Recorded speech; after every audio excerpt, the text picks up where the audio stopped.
It's part two of a four-part kind of getting to know Dennis Horr series we're doing here on the show. And part two is all about Dennis personally. We're talking about kind of what shaped his background, get to know a little bit more about him outside of Faith 401k. I'll go grab Dennis and we'll start right now.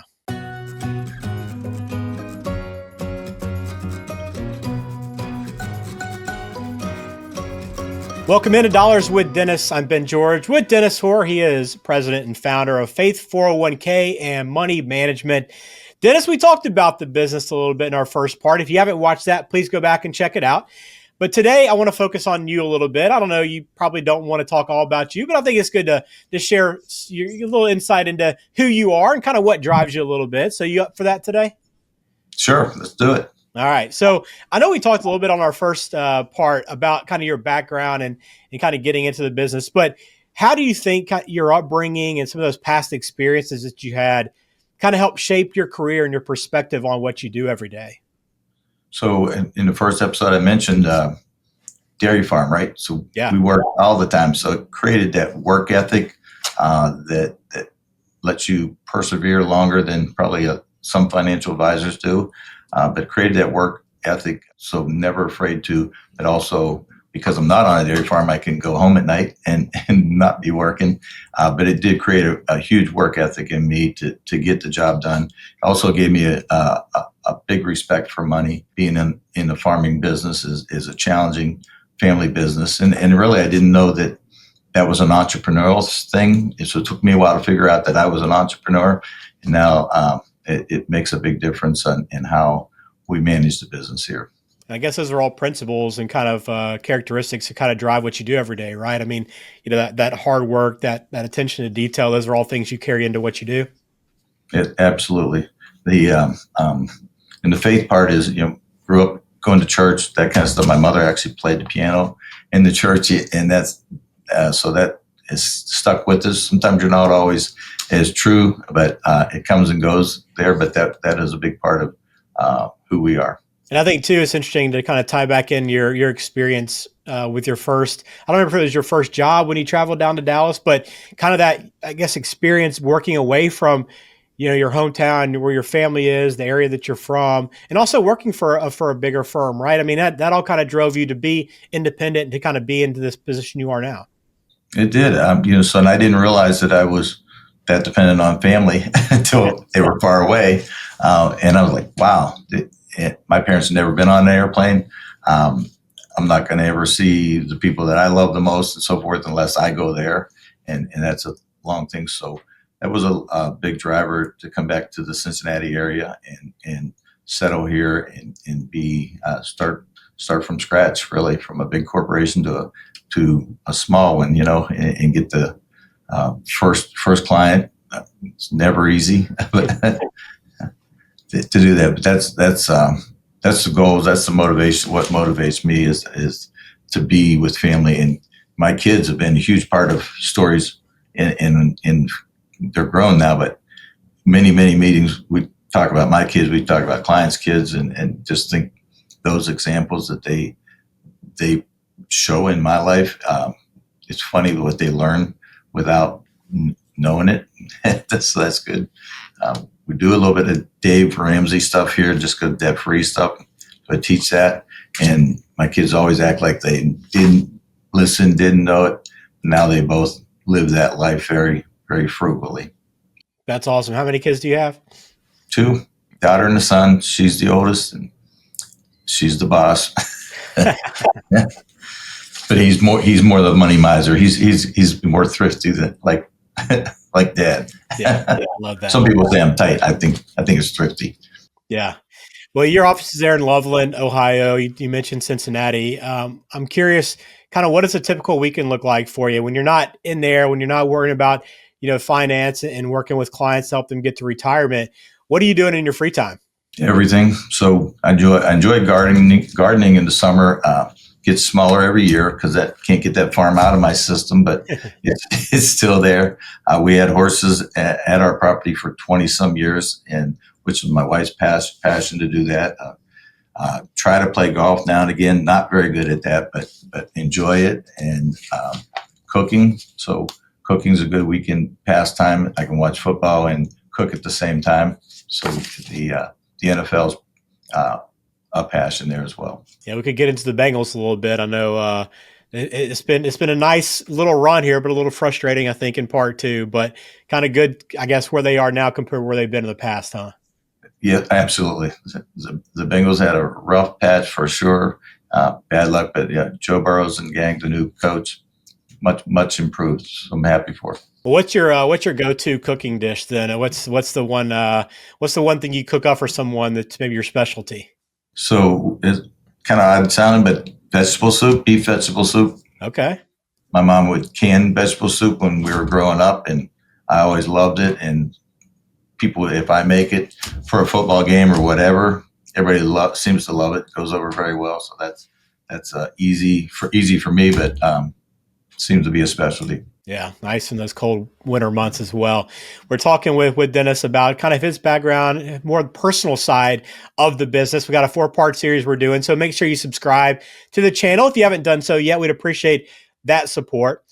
If you weren't a financial advisor, do you think you'd be still back on the farm? What do you think you'd be doing right now if you weren't in this business? It's hard to imagine now. It really is.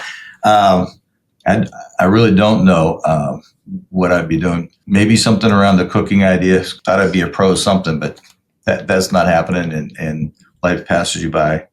So I golf, ski, I cook. So cooking, something around cooking would probably be where I'd be. Nice. That would be, yeah, very nice. Maybe a restaurant potentially, maybe, who knows? What's one thing about you that might surprise people? Can be anything. Your Yeah. pick. So, you do all those aptitude tests and stuff like that. So my natural scoring is an introvert. Okay. So being in a business like this, doing a podcast and being an introvert. So naturally I'm an introvert, but I'm a developed extrovert for the business. And that, I mean, even today I'll go to bigger meetings and I'll stay in the back of the room. You got to bring it out of me really to get things going. So I start out slow, but that introvert is still in there, and that surprises everybody because when they see me, I'm not that, right? Yeah, well, we appreciate you opening up here on camera. I'm sure it's not easy then being an introvert to put yourself out there and to be on video, but appreciate what you're doing. And I think this is going to be a fun 4-part series as we kind of get into more of what you do eventually and talk more about the day-to-day strategies and financial planning insight that you can provide to people. We'll do that as we go further, but cool to learn a little bit more about you. And I got one more question because you mentioned a wrestling scholarship when you came out. So tell me more about your background as a wrestler. Yeah. So I think it was 4th grade. I had some friends all my friends were in Southwest Pennsylvania where I grew up. It's a wrestling area. They all wrestled. So they convinced me to go out for wrestling. Most of them had already been 3 or 4 years of wrestling at 4th grade. And crazy, the first year I got to the finals in the tournament that beat a couple of my friends on the way. And the kid that I wrestled, I think it was 4th grade in the finals, was ready to pin me. I got out, pinned him. He quit, never wrestled again. When did I see him again? When I went to college.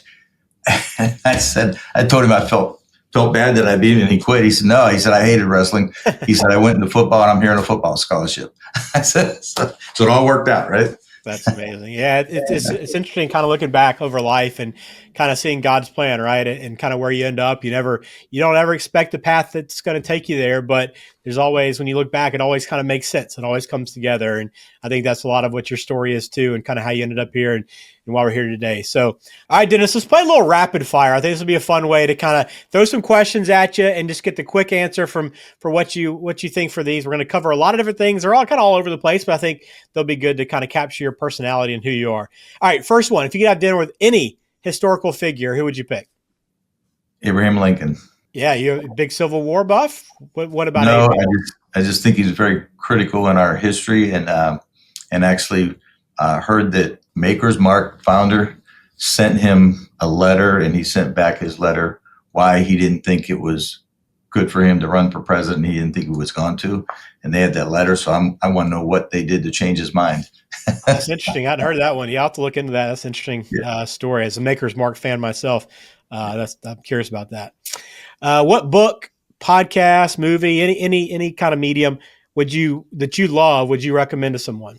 Paychecks for Life is the book. It's what I do. People go to retire, they need to have paychecks for life, right? To do that, the movie, probably Jim Carrey's Liar Liar, get a good laugh. I mean, just hilarious guy, very talented. And life is too serious. I loved a lot of his stuff. He was great. 90s, 2000s, some really hilarious movies. What's the best vacation you've ever taken? Cabo San Lucas, Mexico, all inclusive, beautiful, just so serene, peaceful, very safe. Everybody worries about going to Mexico. It's got to be as safe there as it is here, or maybe safer. So just a beautiful area, though. I love that. What's a small habit that you have or a routine that you kind of follow every day to start your day? So I'm a morning person. Start the day off right. I pray. Just get it going. Then shower. Then hit the road. I'm an early starter. I got here today about 6:05 a.m. And so by the end of the day, I'm pretty done. Love that. What's your favorite local restaurant? Tony's Steak and Seafood. Yeah, it's a great place. Tony was, I believe, so one of our famous chains here is Jeff Ruby's. He was the original maitre d', I believe, with the first Ruby's restaurant, the Precinct. And eventually, over time, he got to be able to have his own restaurant. Does a great job. That's pretty cool. Yeah, I've been to the Precinct once. Great dinner. I'll have to check out Tony's next time I'm in the area with my wife, who's from Cincinnati as well. Last one. If you won the lottery tomorrow, what's the first thing you do? Call my CPA and my attorney.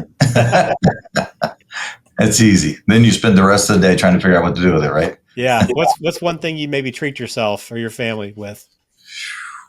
Another vacation, I guess. So yeah. Probably buy farmland and get a few more cows.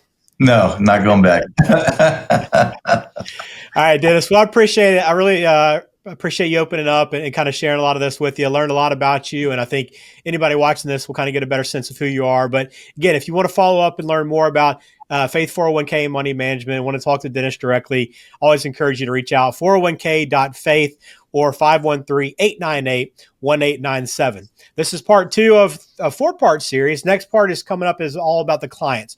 Who works with Dennis, who's best fitted in this planning process, who will get the most out of what Dennis does every single day. We'll talk about that next. So please subscribe. Dennis, appreciate your time. Thanks, Ben. Have a great day. Securities and investment advisory services offered through Osaic Wealth, Inc., member FINRA SIPC. Osaic Wealth is separately owned, and other entities and/or marketing names, products, or services referenced here are independent of Osaic Wealth.